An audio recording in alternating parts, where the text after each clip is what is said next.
Judicial Department. Let's talk about judicial power.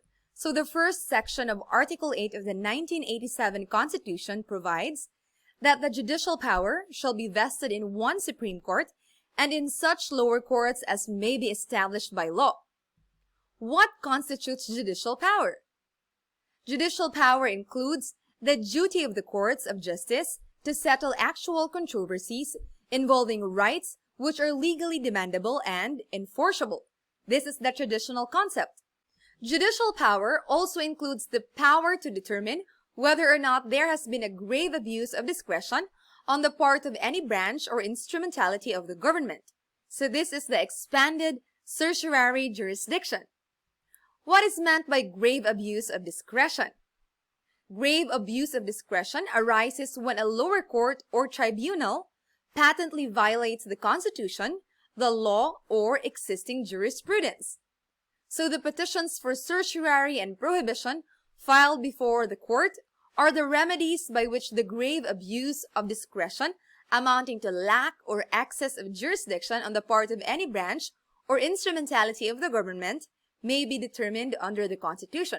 So this is under Rule 65 of the Rules of Court. As held by the Supreme Court in one case, the remedies of certiorari and prohibition are necessarily broader in scope and reach. They may be issued to correct errors of jurisdiction committed not only by a tribunal, corporation, board, or officer exercising judicial, quasi-judicial, or ministerial functions, but also to set right, undo, and restrain any act of grave abuse of discretion amounting to lack or excess of jurisdiction by any branch or instrumentality of the government, even if the latter does not exercise judicial, quasi-judicial, or ministerial functions. Question: can an action of the legislative department be questioned for grave abuse of discretion?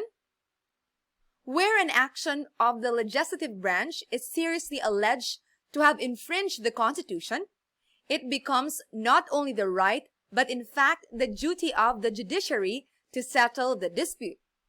The question thus posed is judicial rather than political.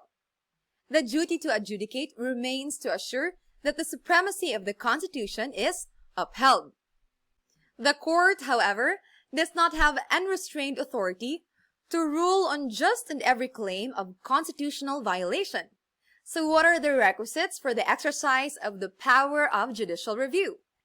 The power of judicial review is limited by 4 exacting requisites. There must be an actual case or controversy. The petitioners must possess locus standi.